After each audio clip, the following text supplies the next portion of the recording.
बताना चाहेंगे? देखिए, जो इमेज आ रही हैं और जो सच्चाई है, ये बात कल से चल रही है, क्योंकि अजीत डोभाल वहां गए हैं और उनके पता नहीं उनके गए हैं या विदेश मंत्री से शायद वीडियो कॉन्फ्रेंसिंग पे बात हुई।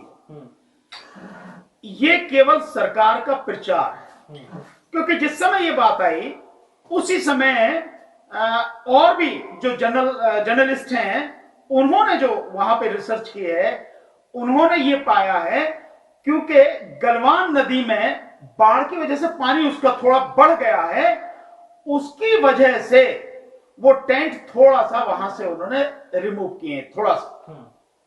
ये उस बात से लिंक नहीं है कि जो अजीत डोभाल की उनके विदेश मंत्री से बात हुई है उसमें भी कहीं मतलब ये पीछे जाएंगे, ये स्टेटमेंट है गवर्नमेंट का। पीछे चले गए हैं, ये स्टेटमेंट नहीं है गवर्नमेंट का। इस पे चर्चा हुई है कि भाई उन्हें पीछे जाना चाहिए, भविष्य में वो पीछे जाएंगे, ये बात की बात हुई है। कहीं भी ये नहीं है कि वो पीछे चले गए हैं। तो जो ये प्रचार हो रहा है कि वो चाइना पीछे चला गया, ये झूठा प्रचार है। क्यों प्रचार है? क्योंकि सरकार चीन के मुद्दे पर बहुत बुरी तरह से घिरी हुई है। देश में लोगों के बीच में इसकी बहुत जबरदस्त चर्चा है कि सरकार इस चीन के विषय में सच्चाई क्यों नहीं बता रही, सच सामने क्यों नहीं ला रही, वो प्रॉपर जो स्टेटमेंट होना चाहिए सरकार का वो क्यों नहीं दे रही है, लोगों को गुमराह क्यों कर रही है। तो इस सारी चीज से बचने के लिए ये बातें कही गई हैं। और आप जानते हैं कि इसको जो प्रचार कर रहा है वो गोदी मीडिया है, जिसका काम ही ये है झूठ का प्रचार, और इस सरकार को बचाने के लिए झूठ का जबरदस्त प्रचार, ये इस गोदी मीडिया का काम है। हकीकत ये नहीं है जो बताई जा रही है। बात है कि भाई डील ये हुई है कि 1 किलोमीटर पीछे हम हटें और 1 किलोमीटर पीछे हटना। सरकार फिर इसी बात में दो सवाल खड़े हो जाते हैं। नंबर एक, जब ये स्थिति है तो प्रधानमंत्री जी का वो कहना कि ना कोई हमारी सीमा में घुसाया है, ना कोई घुसा हुआ है, ना ही हमारी कोई पोस्ट किसी दूसरे के कब्जे में है, तो प्रधानमंत्री का वो वक्तव्य झूठा हो गया। इसका मतलब ये साफ हो गया कि प्रधानमंत्री ने देश के सामने पूरी तरह से झूठ बोला है। हालांकि उनका झूठ उस समय भी जो क्लियर हो गया था, जिस समय, क्योंकि उनसे पहले रक्षा मंत्री और विदेश मंत्री इस बात को कह चुके थे कि चीन हमारी सीमा में घुस आया है। और जो चर्चा हो रही है वो चर्चा भी इसी बात की है कि अगर कोई घुसा नहीं है तो फिर हम बात क्यों कर रहे हैं। क्योंकि हम बात कर रहे हैं, इसका मतलब यह है कि कुछ ना कुछ हुआ है, वो हमारी सीमा में घुस आया है।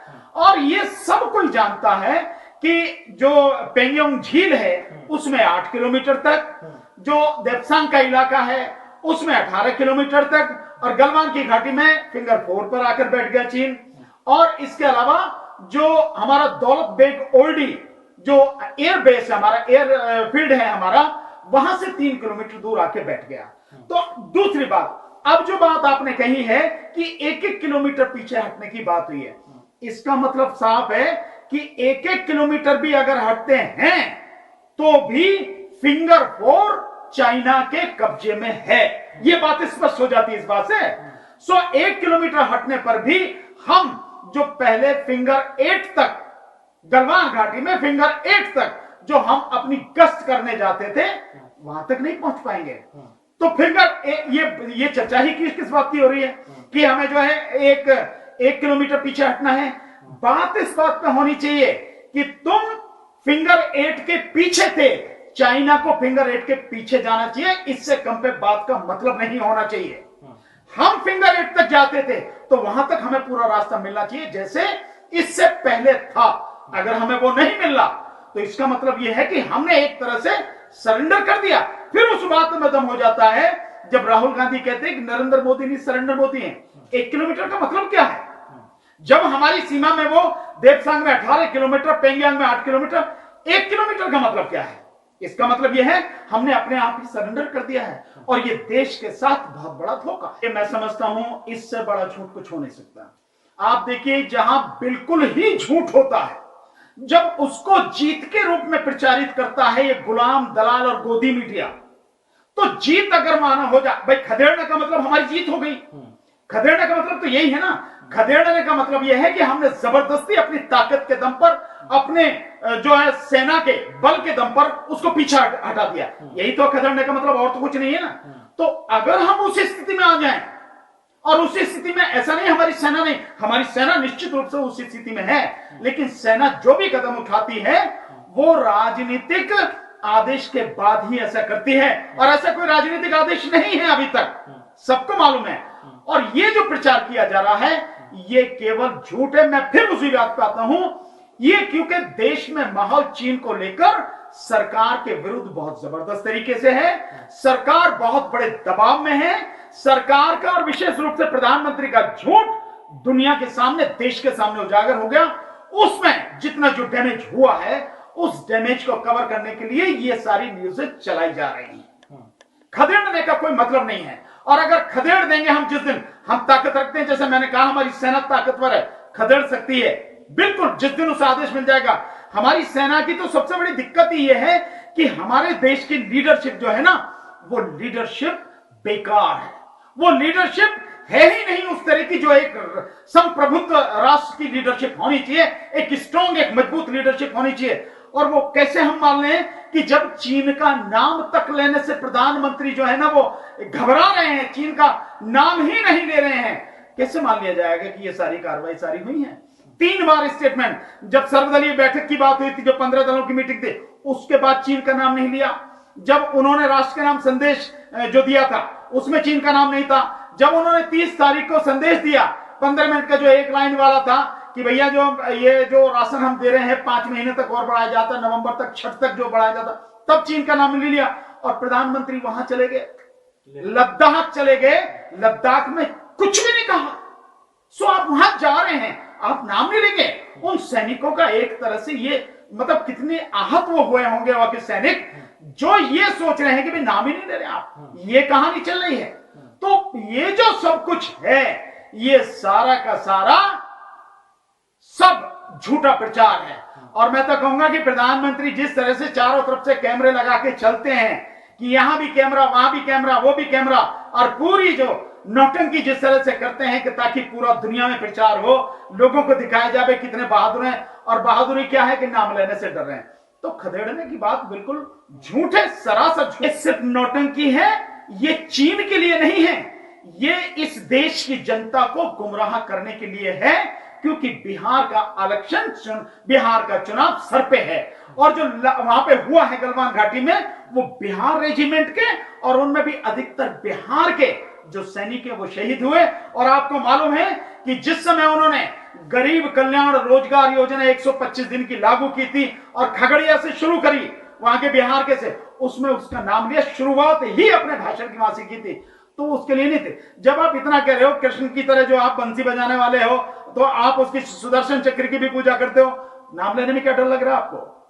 आप कहिए ना चीन का, कि चीन ने अगर इस तरह की हरकत की दोबारा, इसका इतना कड़ा जवाब मिलेगा जो चीन सोच नहीं सकता है।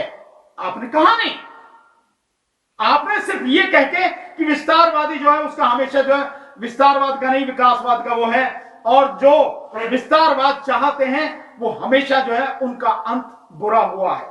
वो विस्तारवाद चल नहीं सकता, दुनिया जो है विकासवाद चाहती है। तो प्रधानमंत्री ये क्यों इशारों में कहने की बात कर रहे हैं? और प्रधानमंत्री को क्यों नहीं जो हमारी सेना है उसके सामने पूरा साफ करना चाहिए? यूं कहना चाहिए था, आपको किसी बात के लिए जरा भी झिझकने की, सोचने की जरूरत नहीं है। पूरा देश अपनी सेना के साथ ईमानदारी से है, और वो सेना के हर कदम का स्वागत करेगा।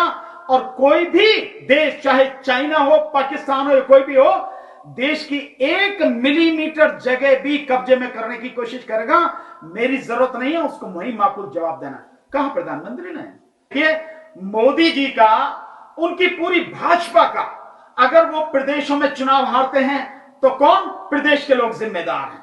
और चुनाव जीत जाते हैं कि मोदी जी की वजह से जीत गए।